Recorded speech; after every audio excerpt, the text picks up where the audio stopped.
would say about the intimacy and I would call it meekness and humility. The true meaning of that, the true openness. Right. That the purpose of that is also a bad translation. I mean, there's a reason why, just really quickly, there's a reason why in 3rd century Rome, under Roman occupation, under Roman orders, people did what they did to create a very masculine. I mean, this is how masculine it was. They took a book that Mary wrote and attributed it to John because some dude that supposedly knew John heard something. Anyway. Right. Right. I mean, but that's the whole New Testament. But right. And for everybody out there that's freaking out right now, it is what it is. But the purpose, the whole teaching of Jesus casting out the 7 demons from Maria Magdalena, which happens to mean divine tower of feminine light, lit up again. Like that's so incredible. I'm so glad that you brought that forward as an English translation, because that, I mean, that was, oof, yep, exactly.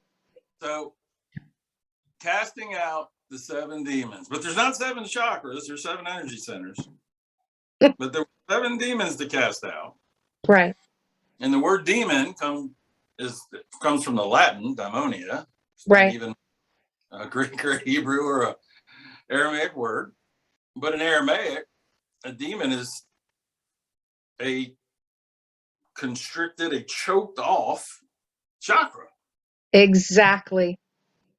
Not open. Exactly. So what we're really talking about here is the casting out the 7 demons by being humble. Yes. Open to receive it. And if you think that's going to happen in a masculine religious mimosa system, no. 2 Corinthians 3 tells you it won't. That's the whole definition. And see, this is the Christians are turn this off now. Even today, when the mimosa is red, there's a veil. So yeah, exactly. It's the truth. Yeah. But be humble, be open, and let the Orita cast out the 7 demons. And guess what? You'll be crazy like me. It'll cast out the 7 demons because you allow the Milta to come in. And you will bring forth Kaya. And you will have all authority. That's right. Over the heavens and That's right. That's right. That's so good. That's so good. The actual teaching of Jesus. Yeah. Yeah. So, well, this is the true Besorah. This is the true gospel message of what we have been missing because of the heavy dominant masculine theology. And you can see how that got perpetuated through the sin of Eve, right? But when you even begin to look in the Hebrew aspect of it, which is heavy masculine, but again, the masculine foundation is taught by mother. So if we're talking about raising a child up, right, that masculine A, B, C, D linear, Aleph, Bet, Gimel, Dalet, is supposed to be a foundational piece that gets put into your subconscious so that a child, as they are raised up in the way they should go, would be continually moving forward in those steps of the Aleph, Bet, Gimel, Dalet, A, to take them to the place of completion, which is the Tav. So in the beginning, as the Aleph, and then at the end, as completed the Tav, they are the Aleph Tav.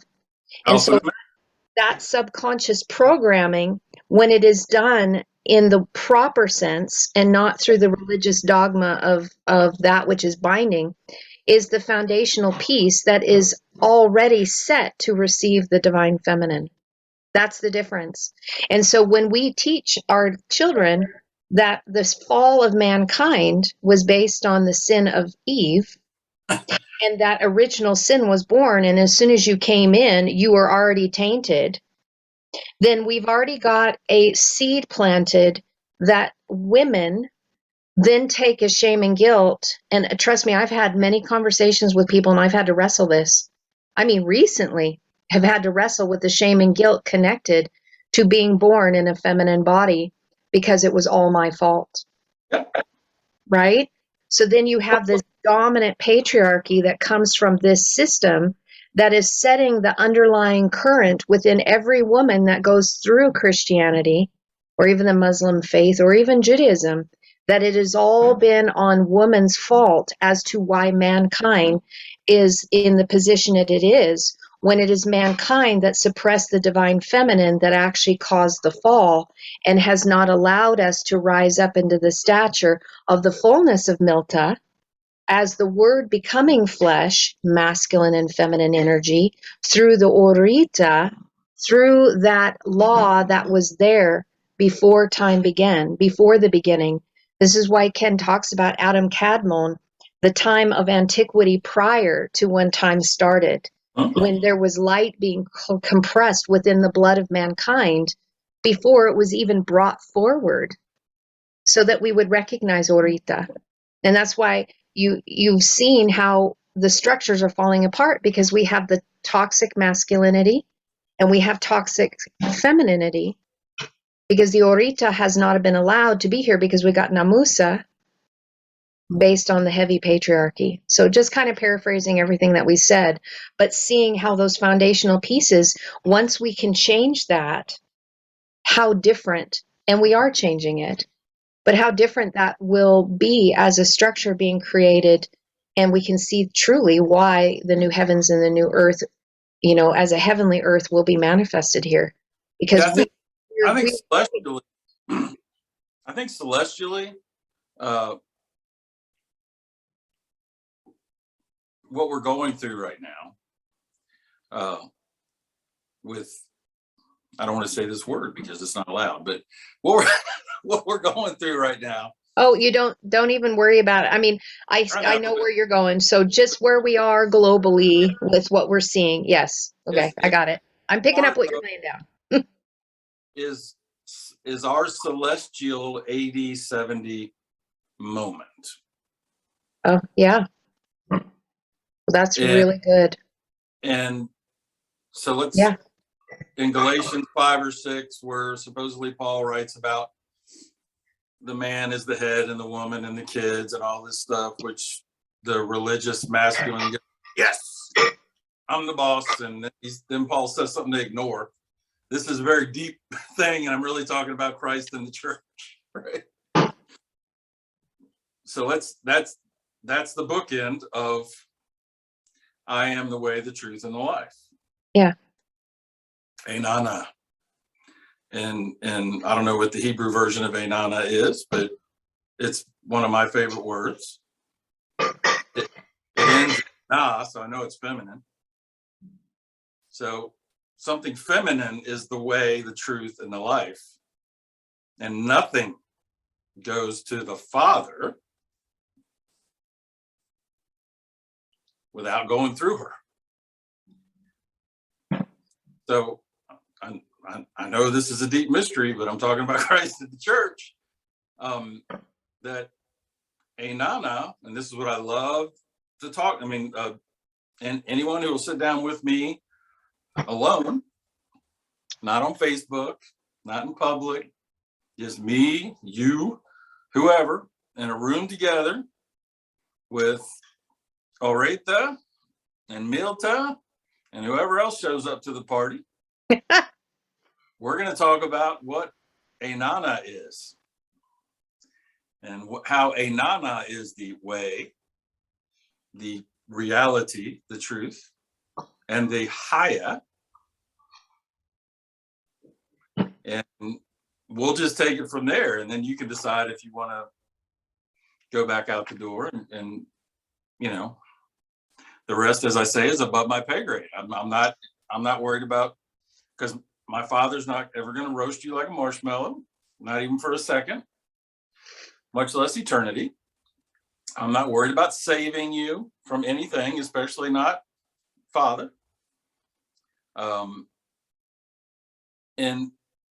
And this always brings us back to that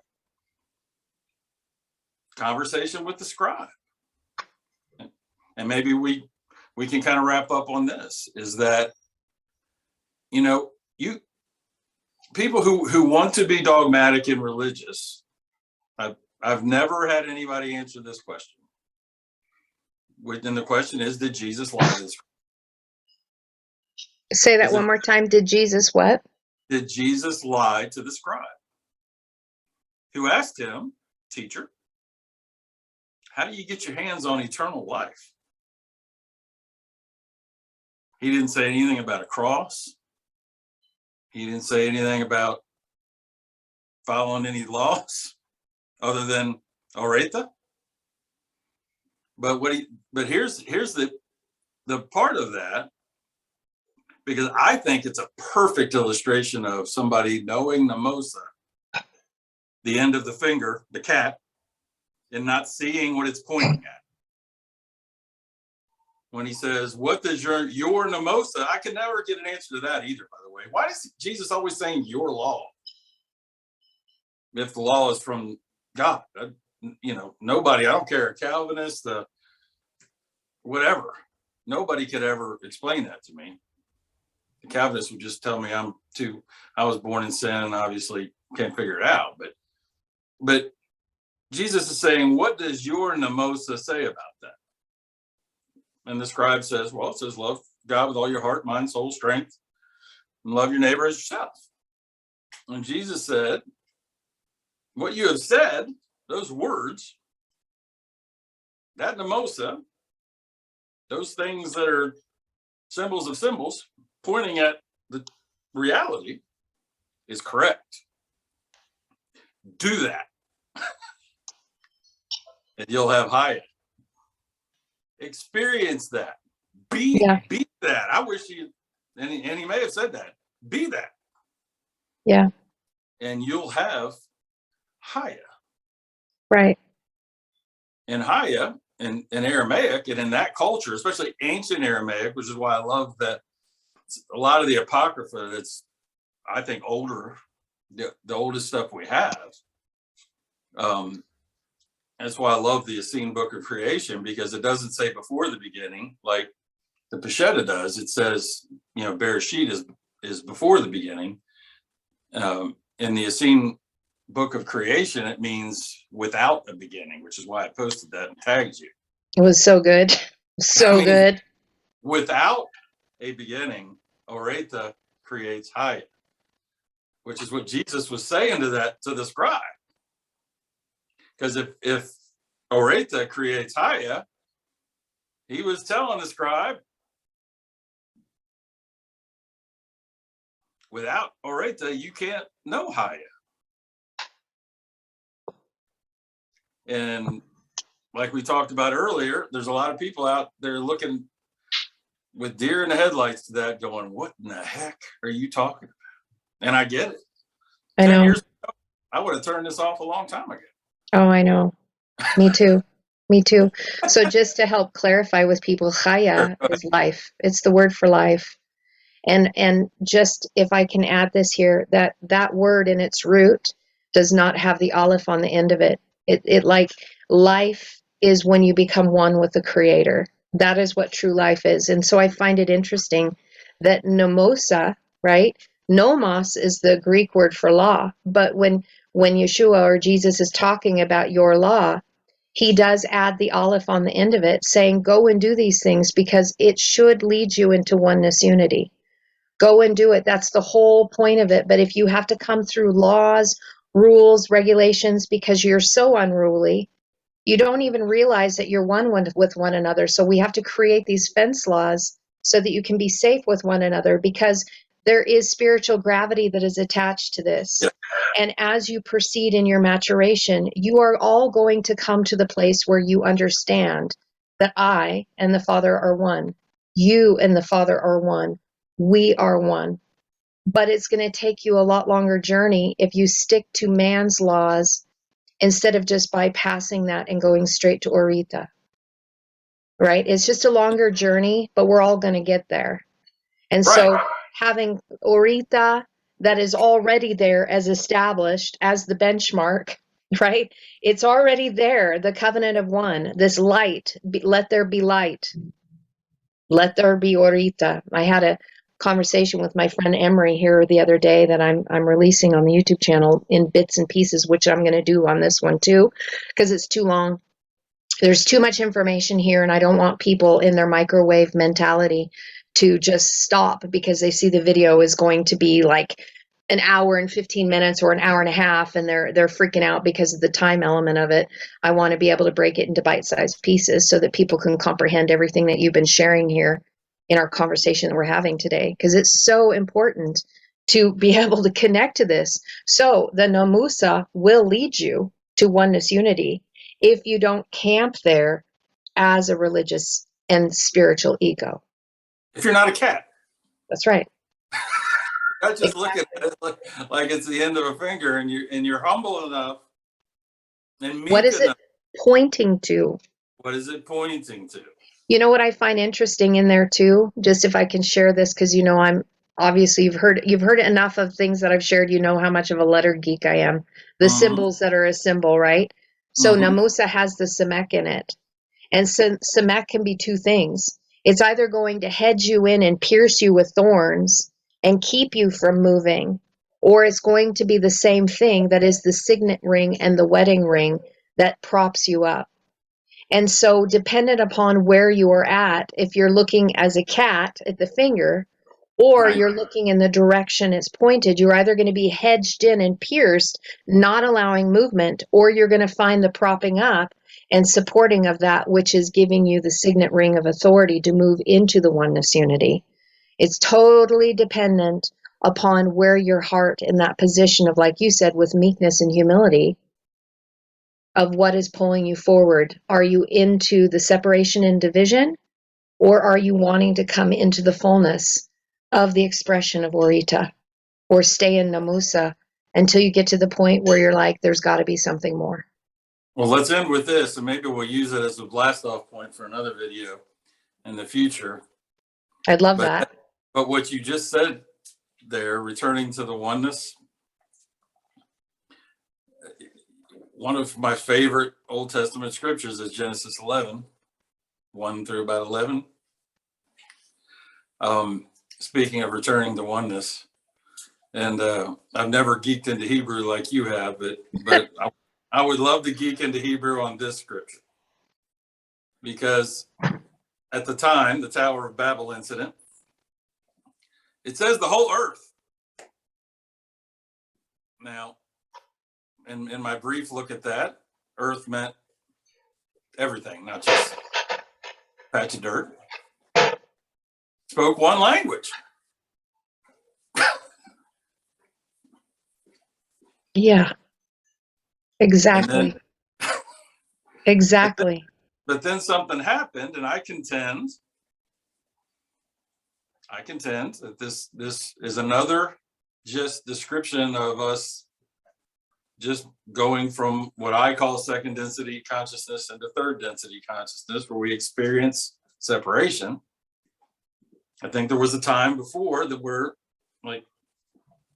we possibly even had light bodies. I don't know. Where everything spoke one language. People, animals, and I'm starting to get, and people ask me all the time, your animals follow you around like conversation? Kind of hard.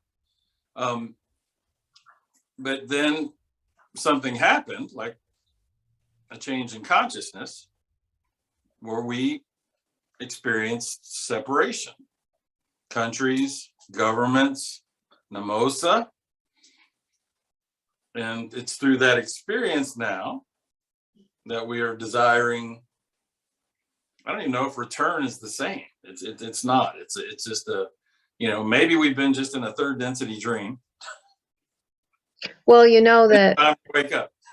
Part of that return, though, when we, this is because I would like to get into this, but I also want to have another time where we can chat about, I want people to go watch your video on forgiveness, because that's a huge thing. And I was looking at some scriptures and I was just being mind blown with the information that you were sharing that Spirit was getting through Milta, through Orita, about what that really looks like. And so going back to where that Tower of Babel was and what they did, Aramaic, well, we call it Aramaic. It is older than Hebrew. Mm-hmm. So they were speaking through Milta and through the Orita as in oneness unity. And then because even the word Hebrew doesn't end in an aleph, right? And so the Syriac language, but Aramaic, so you'll hear Ken say Aramic. He won't say Aramaic, he'll say Aramic, because it's Aleph, Resh, Mem, and that is from a word that means exalted or a citadel, right? So Tower of Babel, right?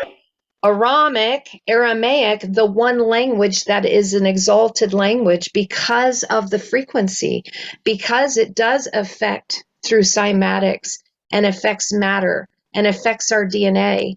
There's this intimacy that is brought forth, and that is why when you begin studying, especially the Aramaic, and bringing that divine feminine back in, you are so changed. Lars Moule.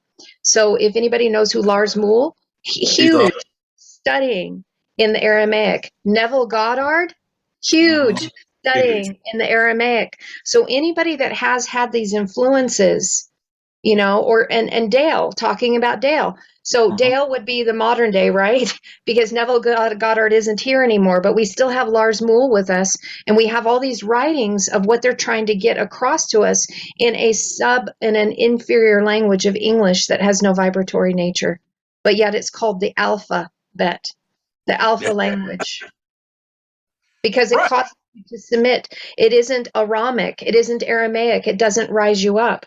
It doesn't raise you up into oneness unity. It is continually manipulating us into separating and segregation. Which is, and so it's also the answer. So I contend, as long as we're here, that 3rd century, 4th century Rome had the same Tower of Babel moment. They said, but let's take all this beautiful, sacred truth, put it into Greek, which is exactly. I tell people it's like taking an Aramaic love story and turning it into a Greek tragedy. Oh my gosh, that's so good. That's exactly what happened. Oh, you just pierced me with that. Yep. I've said something similar, but not so eloquently, that's exactly what Rome did. Yep. And took these letters, and we were told that Greek was the original language. Now, they did have to translate the writings into Greek because the Hellenized Jews lost their culture. They lost the language. And so, yes, but to say that was the original, it's not the case. It was like, this was one of the greatest thefts that was ever committed in a system of control that would take away these love letters to us and put in what you just said into a Greek tragedy. That is so beautiful. Thank you for saying that. Like, that's going to be piercing me all day long thinking about it.